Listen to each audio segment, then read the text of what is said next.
Hello friends. आज मैं आपके सामने जो वीडियो लेकर आई हूँ ये है फंक्शंस ऑफ कार्बोहाइड्रेट या फिर कार्बोहाइड्रेट के कार्य, हम इसको हिंदी में कह सकते हैं।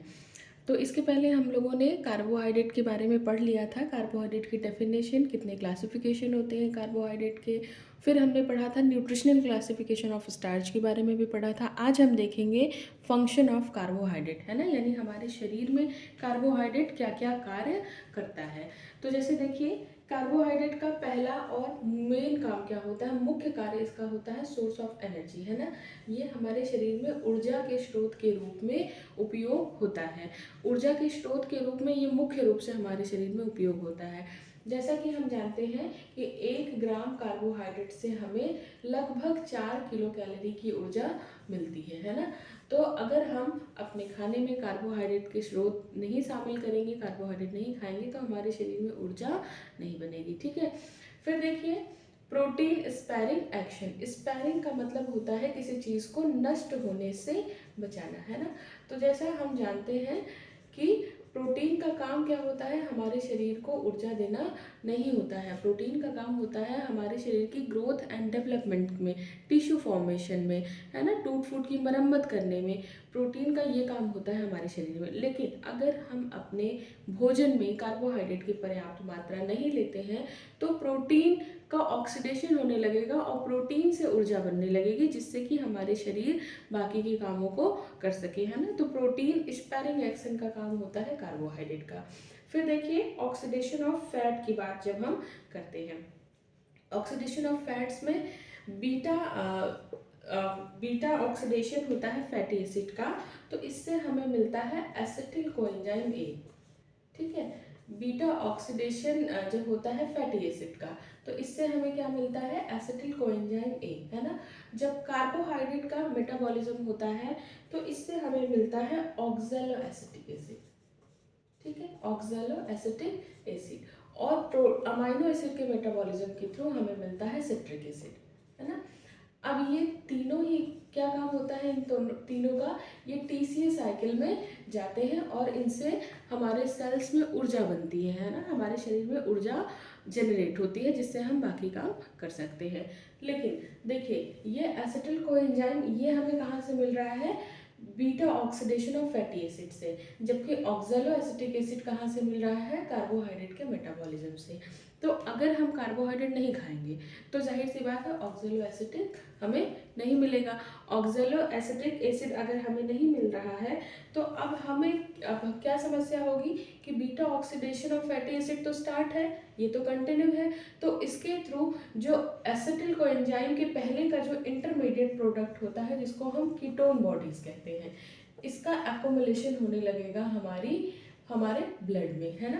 कीटोन बॉडीज आपने सुना होगा, कीटोन बॉडीज में जो है 3 चीज़ें आती हैं, जिसको हम एसीटोन के नाम से जानते हैं, और हम देखते हैं इसको, और हम कहते हैं एसिटो एसिटिक एसिड और बीटा हाइड्रोक्सी ब्यूटारिक एसिड। इन तीन चीज़ों को हम एक साथ कीटोन बॉडीज कहते हैं। ठीक है।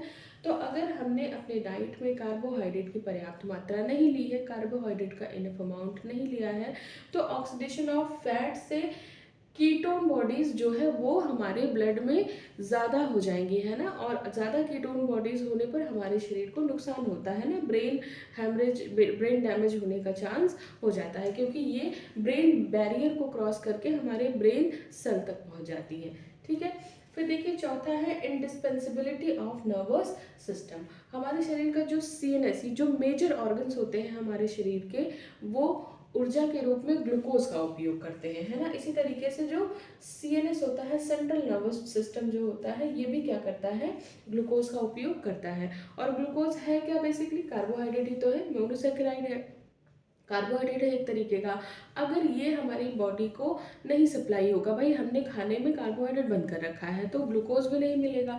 ग्लूकोज नहीं मिलेगा तो सीएनएस की जो सेल्स होती है, यानी सेंट्रल नर्वस सिस्टम की जो सेल्स होगी, वो परमानेंटली डैमेज होना शुरू हो जाती है। ठीक है। और जैसे कि हमें पता है कि अगर ब्रेन सेल्स एक बार डैमेज हो जाती है तो फिर वो इरिवर्सिबल नहीं होती है। इसी तरीके से रोल इन मसल्स में देखिए, रोल इन मसल्स में हमारी मसल्स में कार्बोहाइड्रेट का स्टोरेज किस रूप में होता है, ग्लाइकोजन के रूप में होता है। ठीक है। अब ग्लाइकोजन जैसे जब मसल्स हमारी कॉन्ट्रैक्ट होती हैं या फिर जब हम कोई कार्य कर रहे होते हैं तो उस समय मसल्स में कॉन्ट्रैक्शन होता है, ठीक है। तो कॉन्ट्रैक्शन के थ्रू देखिए क्या होता है, ये जो ग्लाइकोजन यहाँ पे स्टोर होता है ये चेंज हो जाता है लैक्टिक एसिड में, ठीक है।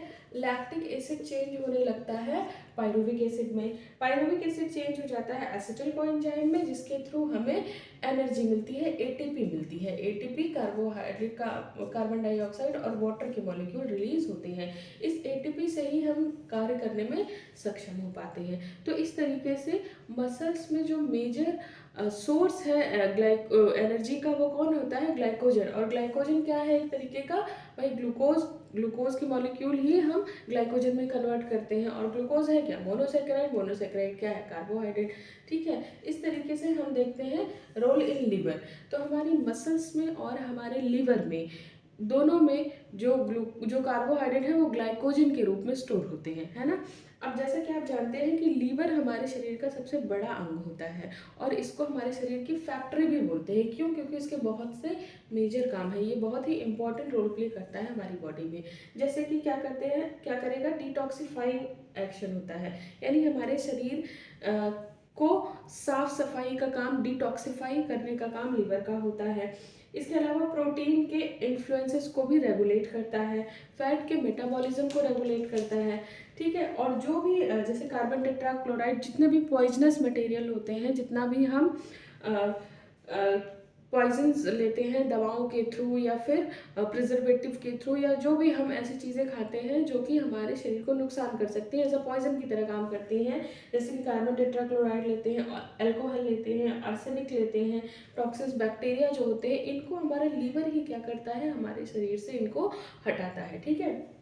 तो इस तरीके से हम देख रहे हैं कि लीवर का बहुत ही मेजर फंक्शन है हमारे शरीर में। तो अब लेकिन लीवर कैसे काम करेगा भाई, लीवर भी तो जब इतना काम करेगा तो उसको ऊर्जा भी तो चाहिए, है ना। तो इसकी ऊर्जा का जो स्रोत होता है वो होता है ग्लाइकोजन।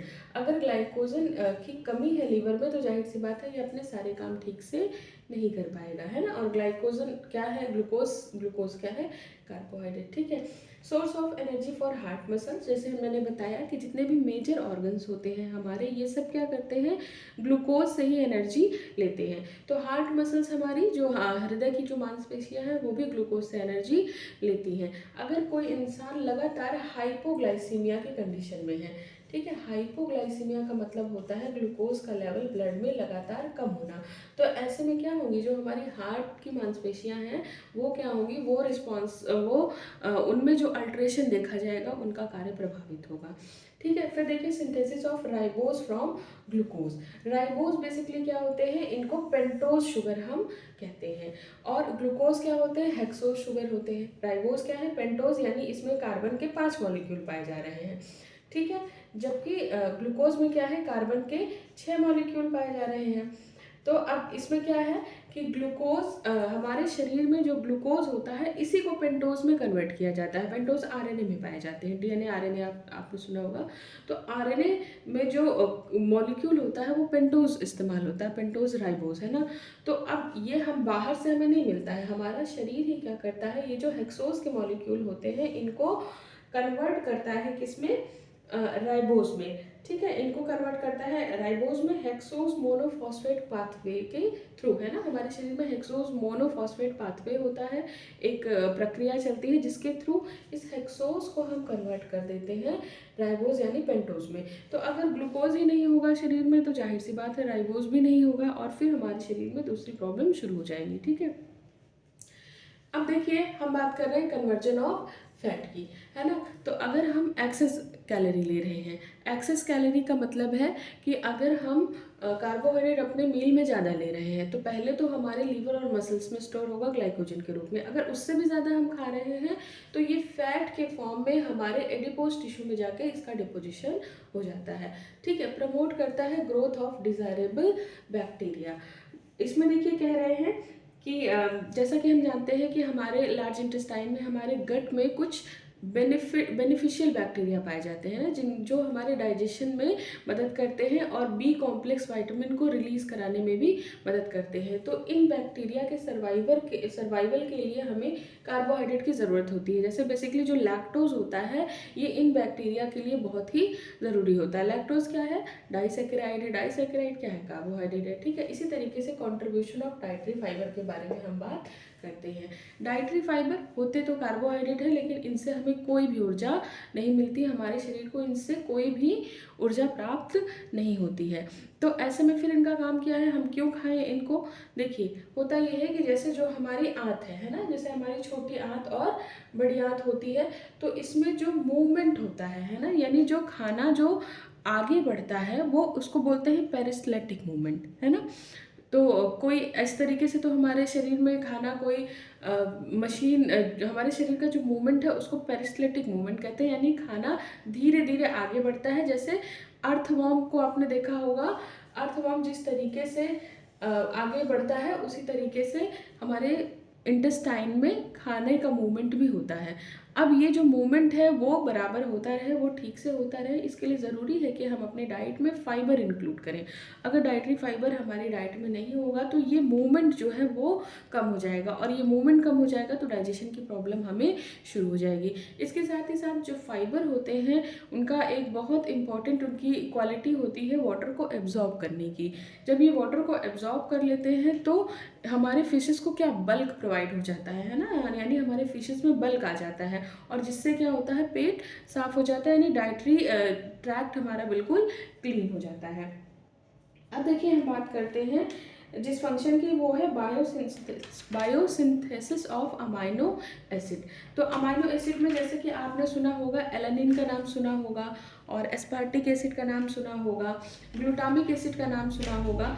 तो इन सब की सिंथेसिस में जो स्केलेटन इसका तैयार होता है, स्केलेटन का मतलब क्या है, जैसा कि आप जानते हैं कि जो भी मॉलिक्यूल होते हैं उनमें कार्बन के स्केलेटन लगे होते हैं ना। तो ये स्केलेटन जो बनता है वो कैसे बनता है, जब ग्लूकोज का ऑक्सीडेशन होता है पायरुविक एसिड, ऑक्सैलोएसिटिक एसिड और कीटो ग्लूटारिक एसिड में, तब जाके ये जो अमाइनो एसिड होते हैं इनके बेसिक स्केलेटन बनते हैं। तो इस तरीके से हम देख रहे हैं कि बायोसिंथेसिस ऑफ अमाइनो एसिड में भी इनका बहुत इंपॉर्टेंट रोल होता है। तो हमने देखा कि ये सारे फंक्शन होते हैं कार्बोहाइड्रेट के। कुछ लोग कार्बोहाइड्रेट को बिल्कुल ही अवॉइड करते हैं, लेकिन ऐसा नहीं करना होता है। बेसिकली डायबिटीज़ के केस में क्या होता है कि शरीर कार्बोहाइड्रेट का उपयोग कर ही नहीं पाता है due to lack of insulin hormone, है ना। तो ऐसी कंडीशन में भी क्या करते हैं भाई, डायबिटीज़ में ये सारे काम क्या हो जाएंगे, इफेक्ट हो जाएंगे। तो हम उनको ऐसा कार्बोहाइड्रेट नहीं देते हैं, जैसे कल हमने पढ़ा था कि रैपिडली डाइजेस्टेबल का जो स्टार्च थे, तो वो क्या होते हैं, रैपिडली डाइजेस्टेबल स्टार्च अचानक से ब्लड में ग्लूकोज का लेवल बढ़ाते हैं। तो ऐसा उन्हें हम नहीं देते हैं, हम उनको स्लोली डाइजेस्टेबल स्टार्च देते हैं, जिससे कि उनके ब्लड में ग्लूकोज का लेवल धीरे धीरे बढ़े। ठीक है, क्योंकि हम इसको बिल्कुल भी रोक नहीं सकते हैं, बिल्कुल भी रोकने से हमारे शरीर में समस्या हो सकती है। इस तरीके से हम देख रहे हैं कि ये सारे फंक्शंस हैं कार्बोहाइड्रेट के। Okay, thank you friends.